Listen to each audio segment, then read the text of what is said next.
Hannah the Suburban Witch here, and today we're talking tea leaf reading.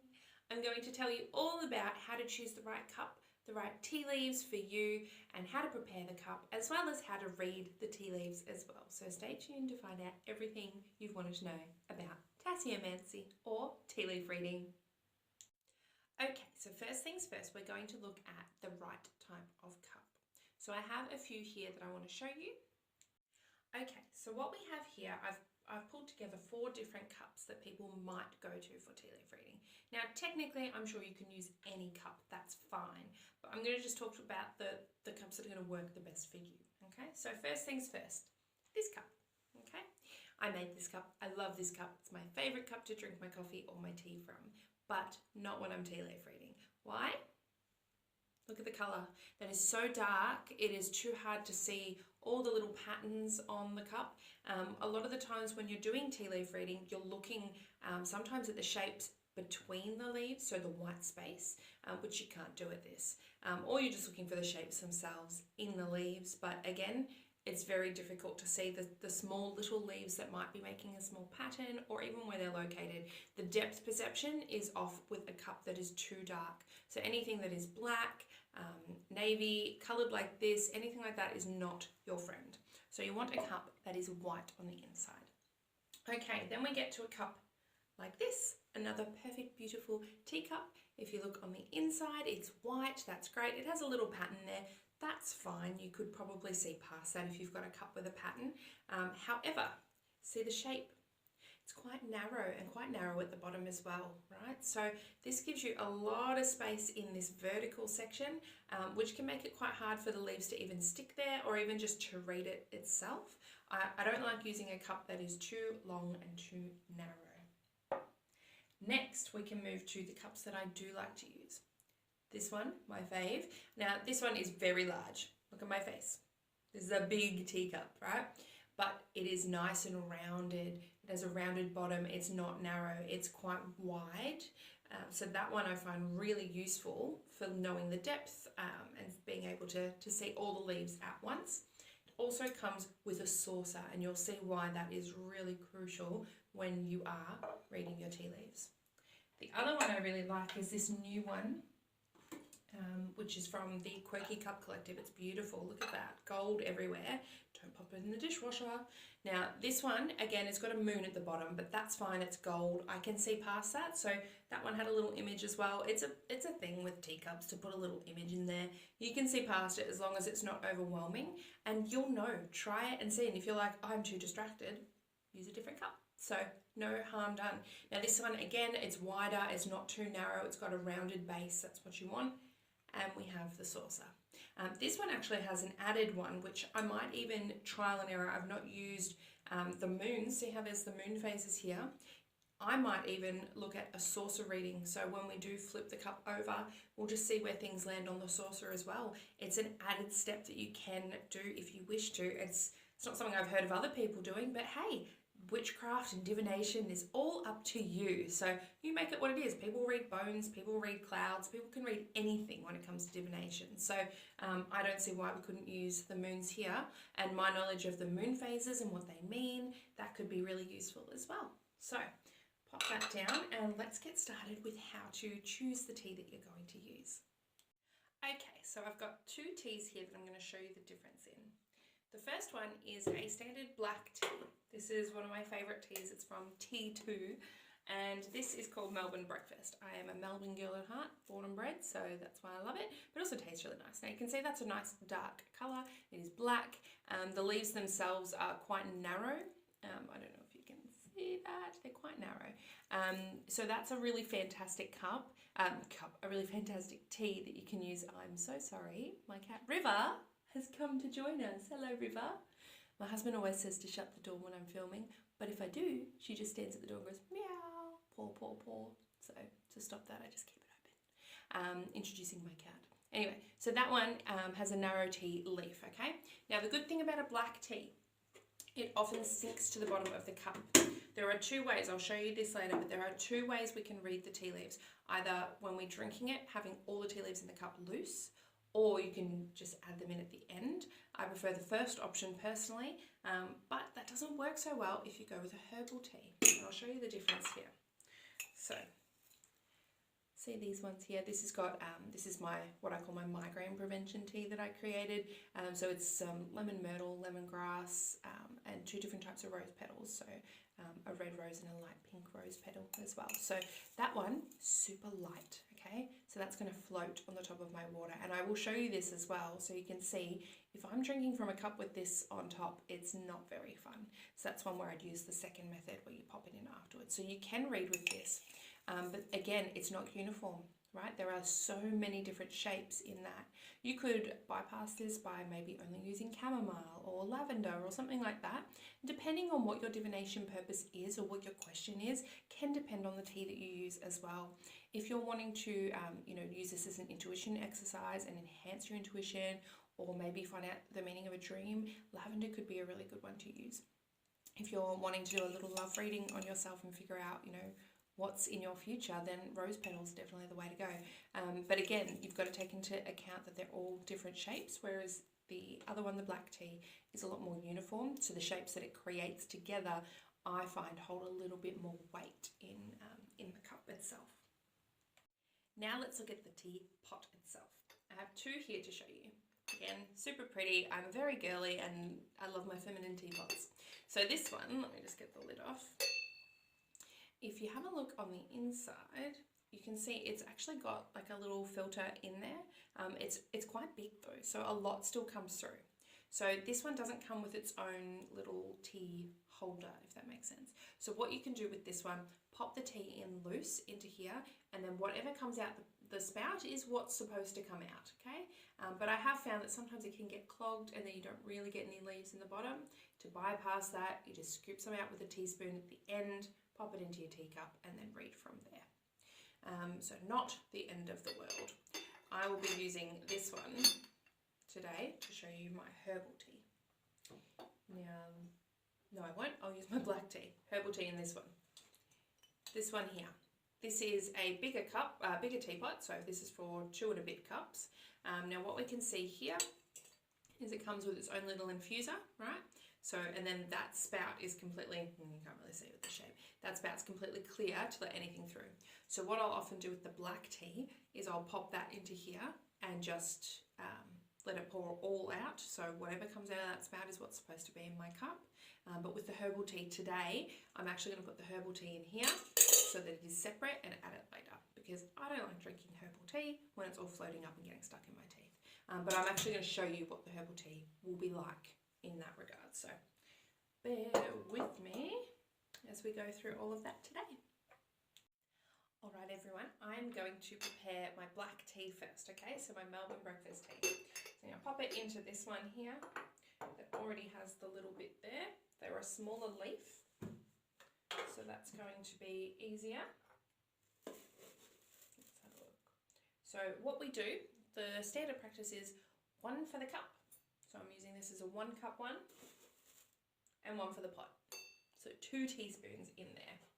I personally like to add my sugar because I drink sugar with my black tea. I add sugar afterwards. So I add it into my teacup itself rather than the teapot. But you can definitely add it into the teapot. River, would you like a cup of tea as well? Yeah? I can make you one if you'd like. Please don't drink my soy milk. All right. So what I'm going to do is I'm going to add the hot water now, and then we're going to let it steep. Now it is handy from the moment that you start the pot to start thinking about what your question might be, okay?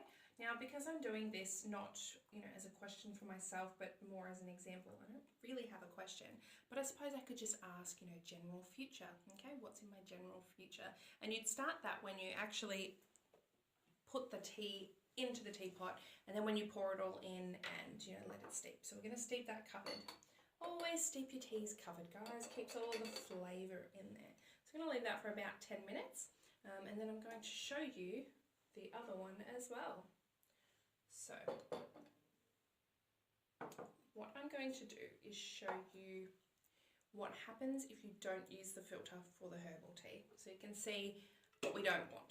All right, so let's see. 1 for my cup, 1 for the pot. I'm probably going to have more than 1 cup, so I'm actually going to do an extra one there. Alrighty. Oh, that smells amazing. I think it's the lemon myrtle. Oh, it's just my favourite. And it was harvested myself from my grandmother's house. Oh, that's so good. Alright, so I'm going to let that steep. And then I'm going to pour it out, show you what it's like, and then I'm going to actually pour it back in with the filter to try again. Yes, that's the filter river. Thank you for your company. You're such a good kitty. Yes, you are. She actually knows. She's very, you might have seen her in some of my videos before. She knows when the energy shifts. As soon as I start any form of divination, whether it is tarot, whether I'm just tuning in intuitively to someone, she knows, and she is at my side lending me her energy. So she's a very good little witchy kitty. So let's start with this herbal tea. It hasn't quite steeped long enough, but that's okay because I'm going to put it back in, right? All right, so remember, I've got no infuser in there. This is just how it is, loose. So I pour a nice large cup. All right. It looks beautiful, right? Looks great. Would be beautiful in a photograph. Now let me show you if I can tilt this down. Can you see how much is floating on top there, right? Now imagine taking a sip. Right? You take a sip, all of that's going to go straight into your teeth. It's not very nice. Or it's going to go into your mouth. You don't want big rose petals in your mouth like that, or lemongrass. Doesn't taste nice, doesn't feel nice. It's not my favourite thing to do. So I'm going to pour that back in, and then I'll show you what we can do if you don't want to have the actual tea leaves in the cup whilst you're drinking from it. Alright, so my black tea has been steeping for a little while, so I'm going to pour that into my cup. Again, thinking future, what's in the future? What's coming up for me in my future? Okay, beautiful. So we have a couple, I'll pop you up there. We have a couple of leaves in there. I'll give you a little look of what it looks like. Now, this is great, okay? So see those bubbles on top? That is great. That means money coming into you. So we scoop those up and make sure we eat those. Well, drink those, I guess. Don't neglect the bubbles. All right, so you can see there's not many leaves there at the bottom, right? That's only a very small cup. That's fine. It doesn't need to be full of leaves. That's, you know, still going to give lovely flavour, and it's still going to give me a reading at the end. But what you can do is, whilst you're at the very last couple of sips, you can always scoop some out of the teapot and add some more if you'd like to read with a few more leaves. All right, so now we keep thinking on, you know, what our question is, whether that's when will I find love, whatever that is. You know, I've already found love, I don't need to know that, but I do want to know what's coming up for me in my future. It doesn't matter if you want to use sugar, that's fine. Drink your tea however you want to drink your tea. All right, there's no rules. I can give you guidelines, but really, as I said, divination is very personal. It's totally up to you. You might be told to do something one way and then try it a different way and prefer that better. All right, make sure that sugar's melted. That is lovely, lovely cup of tea.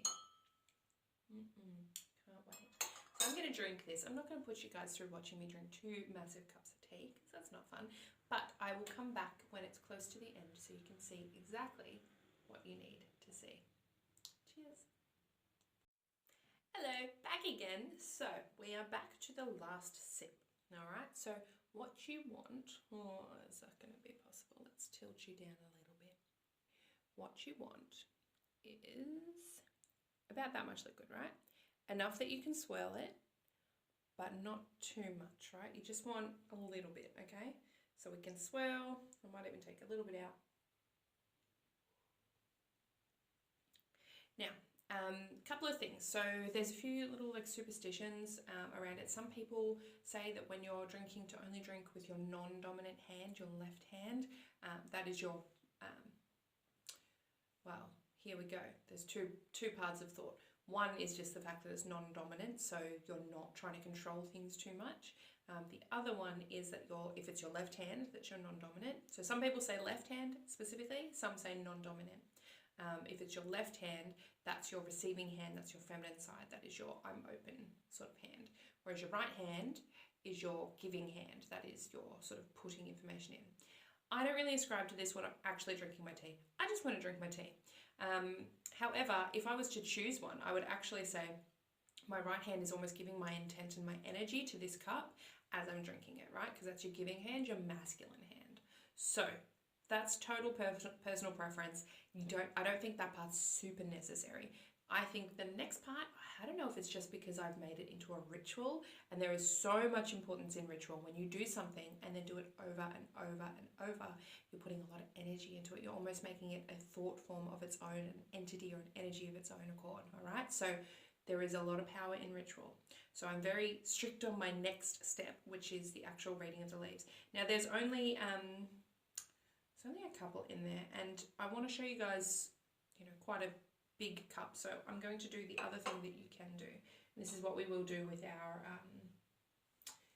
herbal one as well, because I'm not having that in the cup as I drink it. Come on, there we go. So I'm going to dip into here and just grab a bunch of leaves and go plonk. All right, that's okay. You can do that. You don't have to, but you can. All right, that just gives me a few more leaves to work with so I can show you guys some stuff. All right, so I'm going to think of my intent. My intent is I just want to look into my future, all right, to see what's coming up. I'm going to swirl you a couple times. 1, 2, 3. Now, place this on top. Then you got to be really quick. Ready? 1, 2, 3. Okay. Now, I'm going to place the handle towards my heart. Handle towards my heart. And I'm going to turn it 3 times all the way around to my heart, okay?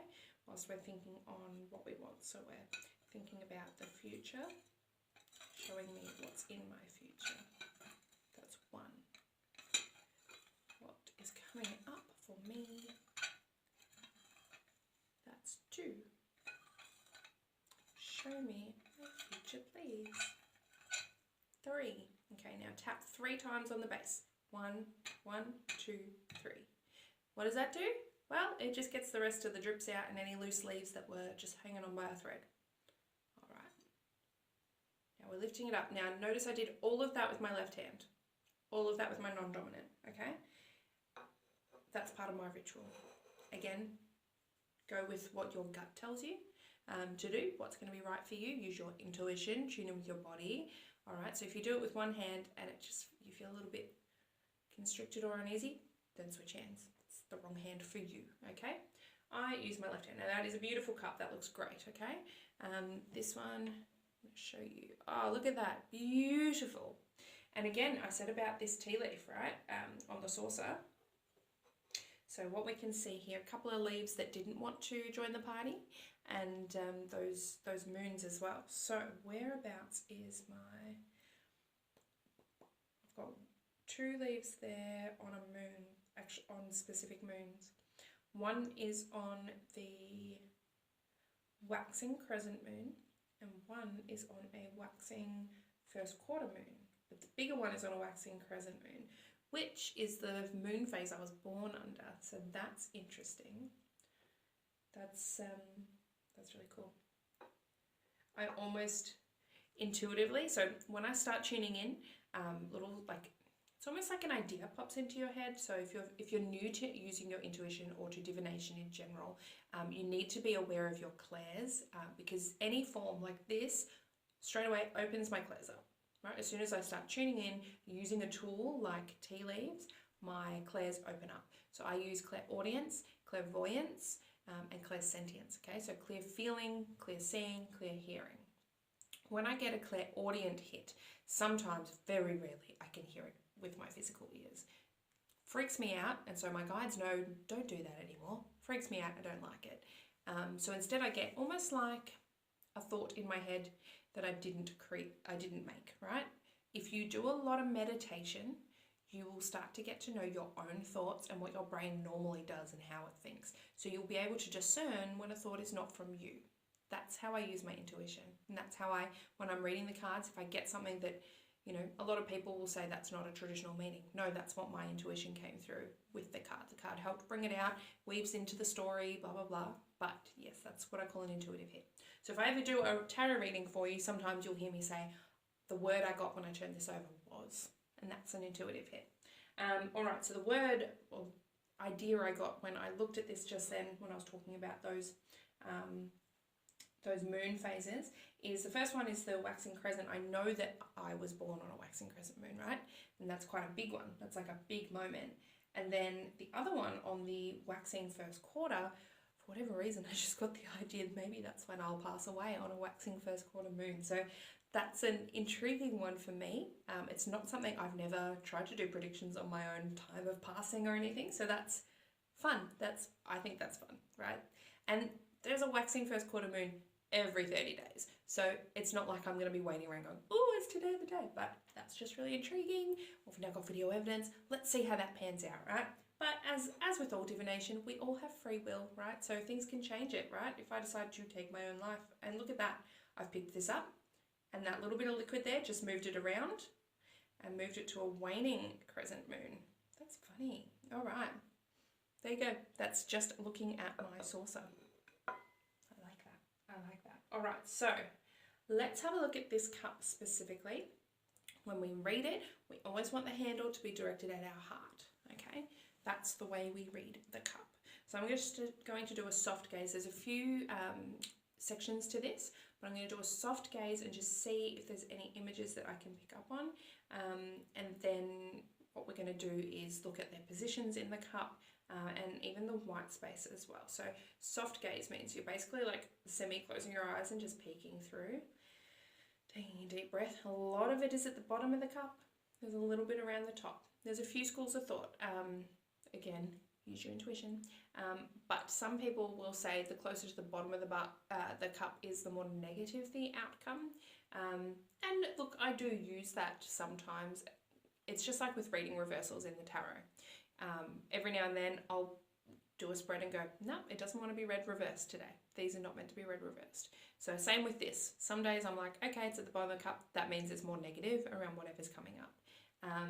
But sometimes we see that as timing as well. So I'll go through both of those, just taking a good look and seeing if anything comes through.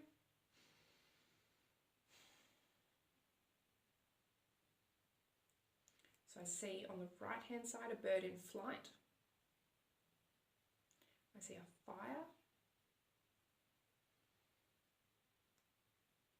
I see a woman. Now, I've just got my clairsentience coming in as well, so that's like shivers down my right hand side. So something coming in. So that could mean a woman coming into my life, whether that is a friend or just a new person, a new feminine person in my life. She's on that left hand side of that cup. So there's a few ways with timing, right? We're looking at this cup. From the handle, going clockwise, you could cut it into quarters, all right? So if we cut it in half, this left-hand side, depending on if you give a time to your cup, so you might say this is first quarter 1 week, 2 weeks, 3 weeks, 4 weeks, right? So you can do it per the month. 1 year, 2 years, 3 years, 4 years. You could do it spring, summer, autumn, winter. However you want to look at it, you know, first quarter of the year, blah, blah, blah. So a lot of that you can either predetermine when you're doing your reading, or you just sit with it and go, okay, what timing is this? This is telling me this is this lady who's on that left upper side of the cup, this is the next 6 months. So that means that would be 3, 6, 9, 12. So this is a year cup for me in this particular reading, okay? All right, so there's a lady, she's almost hitting the higher end of that 3 months. Okay, sorry, I would like to keep showing you, but to read it, I have to look at it. All right, so this section here, she is, oh, just spilling some more tea. So this part here, this is a lady, right? This part here in the middle, that's come through as a fire, right? So almost like a fire pit in the ground with a piece of wood on top. This here, oh, that's so funny. So I saw that as a flying bird, right? So you can almost see it here, like here's the beak at the front, that's the wings in flight, it's heading that way. But when I'm looking at it through this camera, because I can see the camera as I'm showing you to make sure you can see what I need you to see, it actually looks like a hare or a bunny rabbit, like running. You know, when their forelegs are forward and they're mid-jump to go forward, ears are flying back. So that's, whilst one is a rabbit, one is more of the earth and under the earth, whereas the bird is of the air. Both, I'm getting the movement of like rapid movement, a getaway, fast, quick, those sorts of words. And this is how you start to use your symbolism, right? So you start to sort of build on the meaning of what that symbol means to you. There are lots of tea leaf reading dictionaries that you can find online. So, I saw a bear. What does a bear mean? And that's great when you're starting out, especially if you've never done divination before. That's how I started. I was like, oh, I see this. What could that mean? I have no idea. But as you go along and as you grow, what you need to do is build up your own internal symbol bank, all right? So for me, fire, obviously, tarot reader and a witch. Fire has a lot of meaning, right? As an element. Fire is motivation. Fire is inspiration. Fire is action. Fire is determination. Fire is get out and go, adventure, like creativity. It is, it's more of a masculine energy. It is get out, go and do it, right? So that's your Aries, your Leos, your Sagittarius. Explore, stand up and shine, start something new, inspire people. Those are all the words that come through when I think of fire. All right, campfire, which is more what I'm seeing here. Campfire tells me contained fire. Threat of going bigger, but right now contained. Contain the fire, bring it in. It's not the time to harness it fully right now, okay? The woman coming in. What do you tell me, my dear?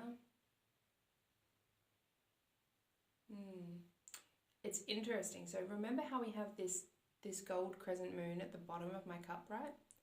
It almost looks like it gives her a beak, which makes me think of plague masks. You know, those old plague masks?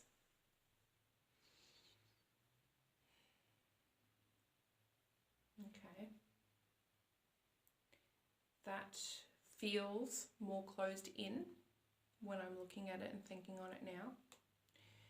So the next 3 to 6 months, a woman coming in protected. So either she's protecting herself, got her guard up, or I need to protect myself and put a guard up. So that's something for me to mull over and maybe sit with in meditation. And then on the opposite side, we've got that bird and we've got that fireplace. That is in the next, after 6 months, that's 6 to 12 months. I didn't even talk about this little guy up here. There's another little guy right at the top of the cup. So the other thing that people can talk about in terms of timing is that this is, some people might use the rim of the cup as closer in the future or further in the future or whatever it is. There's so many different ways. There are people who get certain cups that have different, astrological symbols, and you can see where things fall as well. But again, intuition. Intuition, guys. Intuition is your friend. Lean into it, see what it says to you. You don't need to follow any rules. Just look in the cup. Right? What do you see? That one on the right. Oh, I see a crayfish. Okay. You see him? There's a crayfish. And he's crawling back in. Okay. Now, crayfish, you can see one right actually behind me. Down there. Can you see him, guys? See those little claws down here? That's because this tapestry is the moon card, right? The moon. This is a cup about the moon. This says stay wild moon child. We've got lots of moons on it, right? And a crayfish like the moon card, okay? So I'm overlapping my divinatory knowledge here.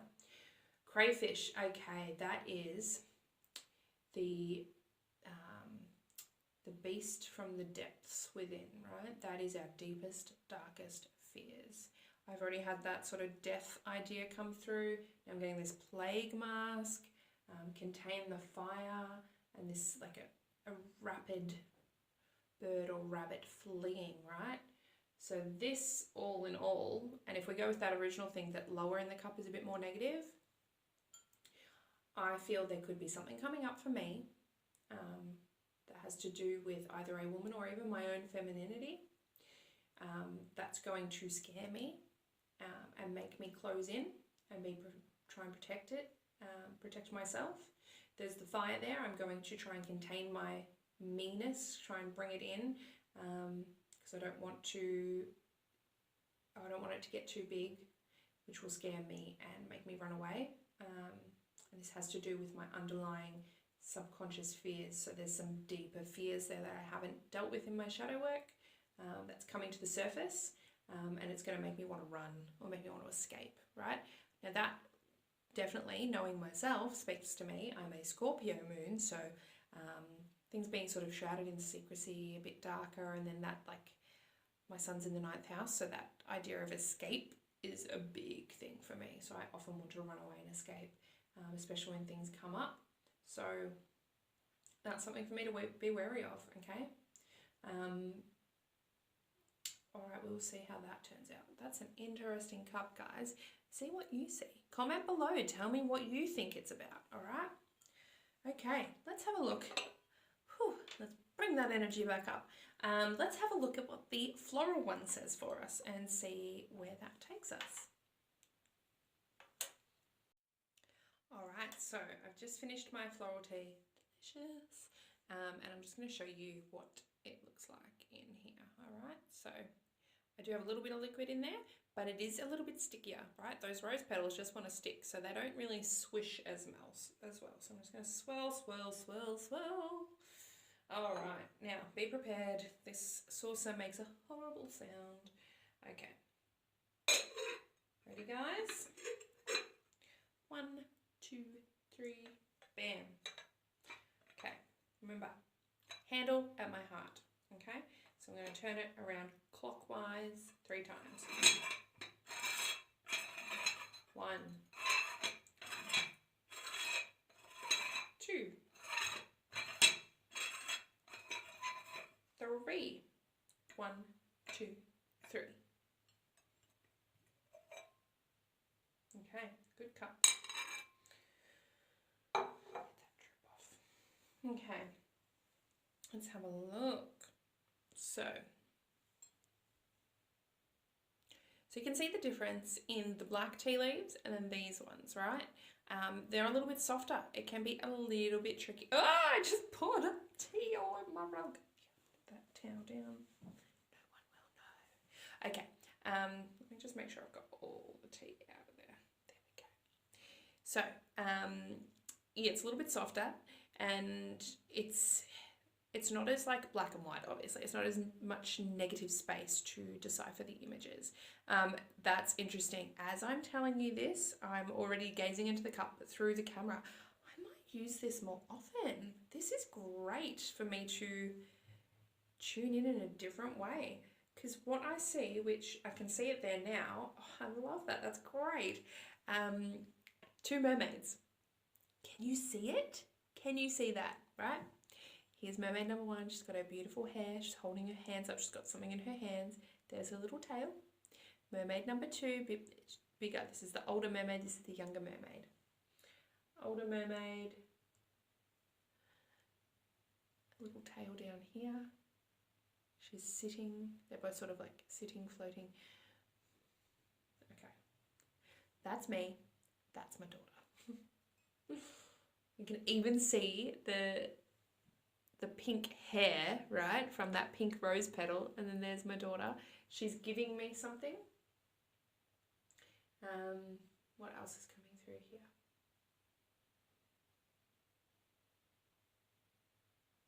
I feel like this is one of those times where timing is the bottom of the cup is the far future. Okay, so this is further in the future. Brim of the cup is closer in the future, all right?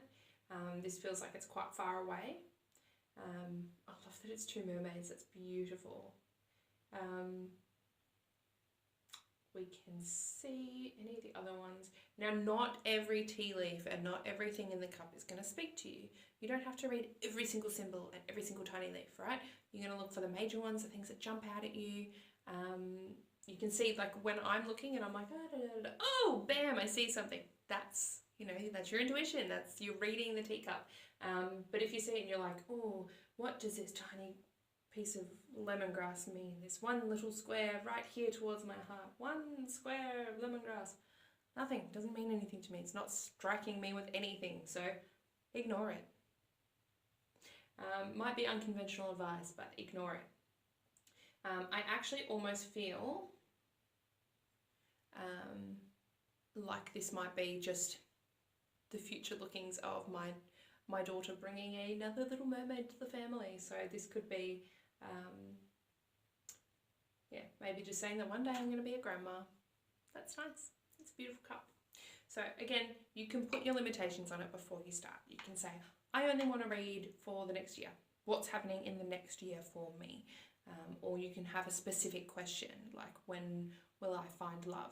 You can be a little bit more open-ended than with the tarot, just simply because, you know, it's just a way to tune into your intuition, right? You might see something and someone else looks in the cup and sees something totally different because it's speaking to their intuition. So just make sure you're like thinking on that question that you have before you start drinking.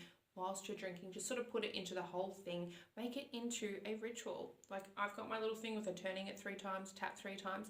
Use that and do it every single time, and it puts your brain in the mode, puts your like subconscious goes, oh, we're tea leaf reading. Okay, time for me to switch on, bring out the goods. Like it knows it's powerful. Listen to your body. If it feels closed in and restricted, that's a no. That is a negative. That is the not good side. So that might be more negative information coming through to you, warning or something like that. If it feels bright and light and airy, like this one was like, like that's the kind of energy I got from it. So interesting that my darker tea leaves gave me quite a different reading, and then these beautiful light airy herbal ones gave me a like, oh, I'm gonna be a grandma one day. That's beautiful. Ben and I, my husband, were actually talking about this the other day. Like we can't wait to be old together and have grandkids. It's gonna be fantastic. So that's lovely. So give it a go. Please give it a go. Give it a try. Open your mind, open your intuition, trust yourself, trust what what's coming up, and keep a diary. That is absolutely imperative. When I first started my divination and I started with tea leaf reading, I kept a diary. That is how I predicted the death. Gosh, what is up with today? I predicted the birth of my daughter. Unknowingly, I read tea leaves to my husband, and we saw the 2 fish. So I actually saw the symbol of Pisces, and I was like, oh, 2 fish, that must be a Pisces. And we saw, I saw a man and some birds there as well, which to me was, you're going to have a visitor, but it's someone you don't know, but who's really close to you. It was a very confusing read. I was like, I don't know what I'm doing. I'm obviously not good at this. There's a person who's a Pisces. They're a visitor, but they're close to you, but you don't know who they are. Weird. Put it down. Didn't think about it. Still wrote it down. And then a few months later, when we found out we were pregnant, and when she was born as a Pisces, I went, oh, I guess she is close to us, but she was still a stranger. So that made sense, right? So sometimes it makes sense going back. Now, if I have those same symbols come up, I would see that and go, pregnancy. Like that is my personal symbol now to put into my little symbol bank. All right, so that's where you got to build upon your own symbol knowledge and use your previous readings and your records. So record everything so that you can look back and start to build things. Oh, that's how they tell me this. That's how my guides tell me that. And even when you get it wrong, right? I've done tarot readings before where, I actually had a friend who said, am I going to give birth before or after the due date? And I overcomplicated it, pulled too many cards for what should have just been see what card pops out, right? And I said no, when it was actually, she gave birth the next day. And I was like, oh, she went really early. And looking back, because I recorded it and I chatted with my mentor about it, I was like, how did I get it so wrong? And he's like, you overcomplicated it. You didn't look at the cards that came out. You tried to give too many meanings to the spread, which is what we can sometimes do. We overcomplicate. And looking back, looking at the cards, which was a 9 of swords, I was like, oh, swords are swift and quick and air, and I should have seen that a mile away. So now I know. And now next time it comes up in a question of timing, I'm like, oh, that's super fast. It's going to happen like instantly. So these sorts of things build upon your knowledge, and the more you do it, the better you get. And don't be afraid of when you get things wrong. That's when you close off your intuition. So this is my very long tea leaf reading video. I'm really hopeful that you stayed for the whole thing. If you did, thank you so much. Please like and subscribe. Make sure to check out my Patreon page, my Instagram page, my TikTok. I've got all the things. I've got a blog and I write about all sorts of other stuff as well. So, hit them all up, check them all out. Let me know what you think. Send me your questions and I will chat to you all soon. Bye.